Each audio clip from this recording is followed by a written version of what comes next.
मैं आंखों में कई सपने सजाए कलकत्ता आई। मैं कलकत्ता के बारे में बहुत सी जादुई कहानियां सुनते हुए बड़ी हुई। यहीं से भारत में जैज का जन्म हुआ। पता है, यहाँ चीनी लोग रहते थे, यहाँ अमेरिकी सैनिक तैनात थे। मेरा मतलब, आपको यहाँ लगातार अद्भुत चीजें पता चलती रहती हैं। वर्जीनिया वुल्फ की माँ का जन्म कलकत्ता में हुआ था। ये तो गजब है। कलकत्ता के लोग जीवन में अच्छी चीजों की परख कर लेते हैं। साहित्य के लिए उनका प्रेम दरअसल खूबसूरती, ठहराव और चीजों को परखने की उनकी चाह का प्रतीक है।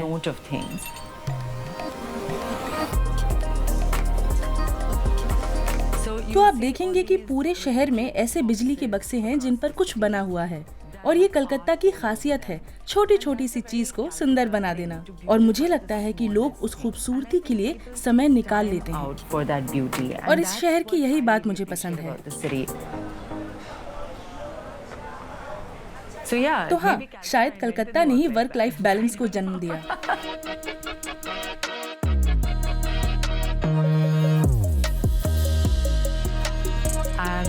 मैं करुणा इजारा पारेख हूँ। मैं कलकत्ता में रहती हूँ और हालांकि मैंने जीवन में बहुत सी चीजें की हैं, लेकिन मैं मुख्य रूप से एक कवियत्री और लेखिका हूँ। मैंने किताबें कभी नहीं लिखी होती अगर मैं कलकत्ता नहीं गई होती। ये सच है। मैं इससे पहले 1 दशक से ज्यादा समय से कोशिश कर रही थी और फिर भी किताबें पूरी नहीं हो पाईं। एक ऐसा ठहराव जिसकी जरूरत ऐसी कला के लिए होती है। मुझे नहीं लगता कि मैं ये कर पाती अगर मैं यहाँ नहीं आई होती।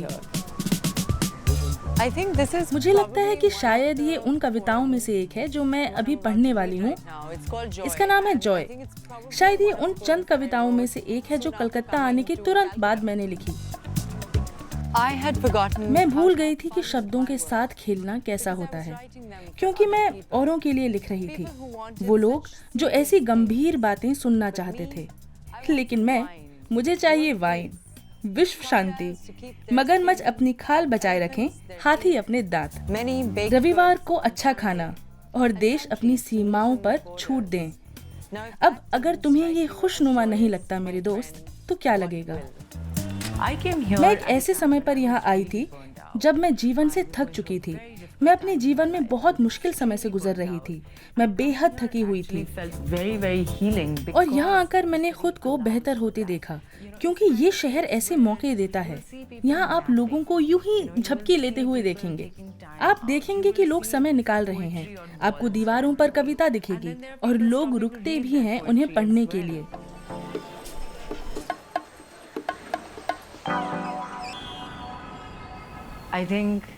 मुझे लगता है कि कलकत्ता मेरे दिल के बहुत करीब है। बहुत कुछ इसके बारे में लिखा और कहा गया है, और ये भी कहा गया है कि ये कैसे खराब शहर भी है। मेरा मतलब, यहाँ बहुत गरीबी है। ये एक मुश्किल शहर है। लोग कहते हैं कि यहाँ कुछ काम नहीं करता।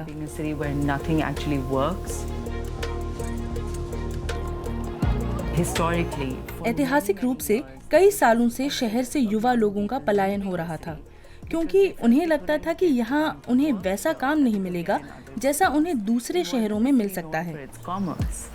ये शहर अपने कारोबार के लिए नहीं जाना जाता था, तो कई पीढ़ियों तक कलकत्ता ने अपने युवाओं को मुंबई, दिल्ली और बेंगलुरु के लिए उसे छोड़ते देखा। बॉम्बे और दिल्ली और बैंगलोर।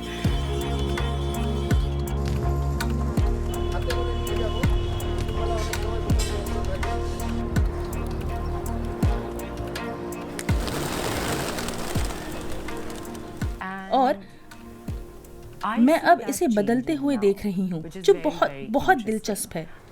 मैं करीब 7 साल पहले इस शहर में आई और उसी समय के आसपास था कि मैंने कलकत्ता में ये बदलाव देखा, और मैं खुशकिस्मत हूँ कि मैं इसका हिस्सा बनी और मैं ये देख पाई। और आपको लगता है कि आप एक ऐसी जगह हैं जो तरक्की कर रही है।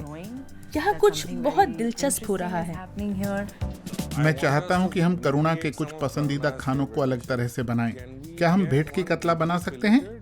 मुझे एक फिले चाहिए जिसे हम आमतौर पर नमक में ही बनाते हैं। हम उसे पैन में सेकेंगे। टोबिको के साथ बेल ब्लां बना लें। एक डिश केवल नून हलूद रखते हैं।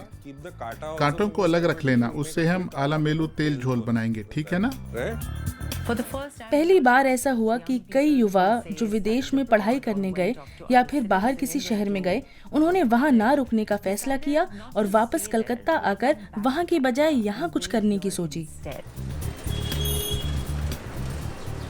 when did you आप लोगों ने ये कब खोला? हमने ये 2015 में खोला और मैं यहाँ 2016 में आई। और अब इस वक्त आप देश का 5वां सबसे अच्छा रेस्तरां है। Can you imagine?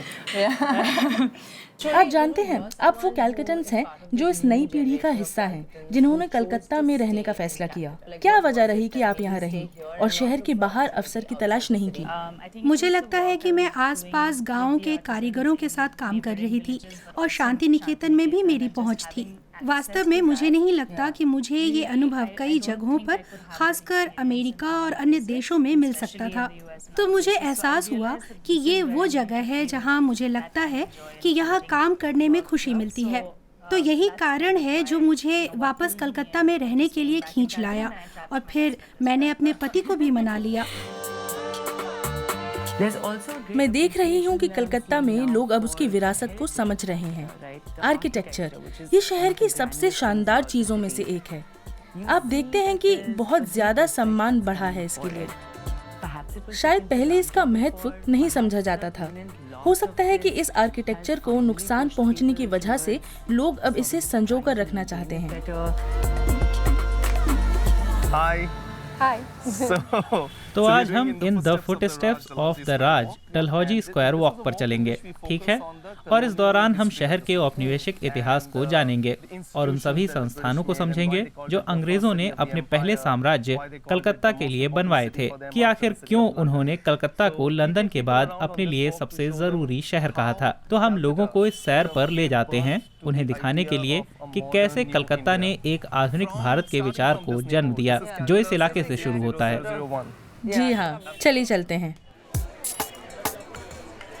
There was Calcutta के इतिहास में एक दौर ऐसा भी था जहां वो विभाजित था, औपनिवेशिक पक्षों के बीच ब्रिटिश पक्ष और फिर खुद को ज्यादा बंगाली मानने वाला पक्ष। Bengali side, but that लेकिन ये changed, समय के साथ बदल गया है ना। right?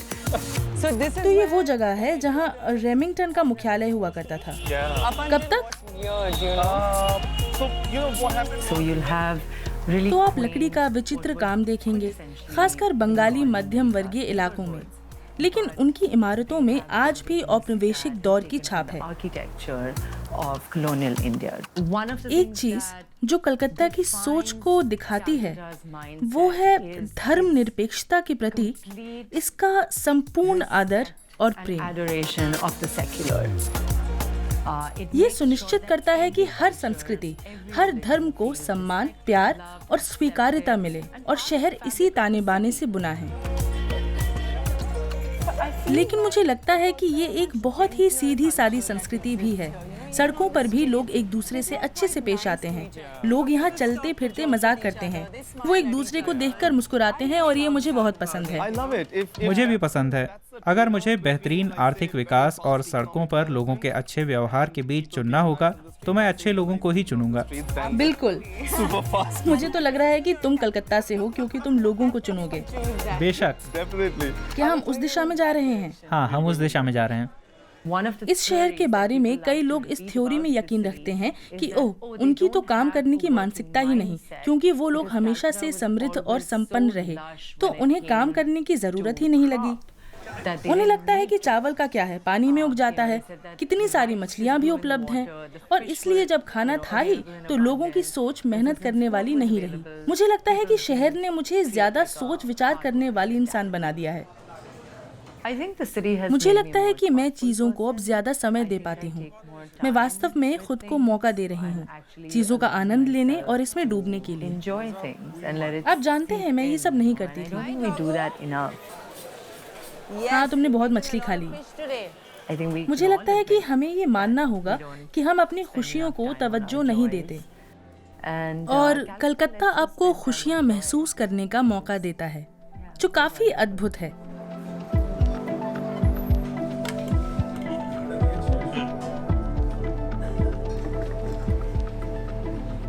It's a time where ये we're एक ऐसा seeing समय है जहां हम बार और रेस्तरां, संग्रहालयों और कला की भरमार देख रहे हैं। यहाँ बैंड आ रहे हैं, कुछ ना कुछ शहर में होता ही रहता है। all the time.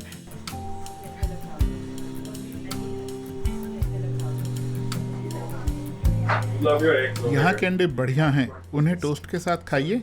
इसे सोमेटिक स्टेटमेंट कहा जाता है। ये कस्टर्ड जैसे अंडे हैं, क्रैब कैरेमल भी है। उफ, ये क्रैब कैरेमल जबरदस्त है।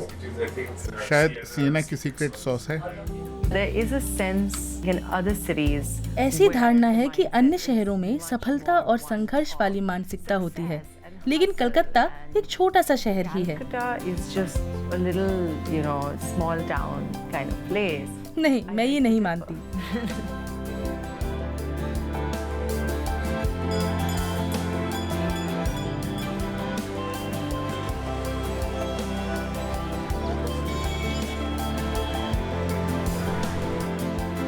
It's an ये एक दिलचस्प समय going है to see what happens with और it. हम देखने जा रहे हैं कि क्या होता है। To be here लेकिन यहाँ आना मजेदार है इस बदलते समय में। आप जानते हैं, इस मुश्किल समय में जब बहुत कुछ चल रहा है। going on. So yeah, it is. तो it हाँ, is इस वक्त यहाँ पर होना एक जादुई एहसास है।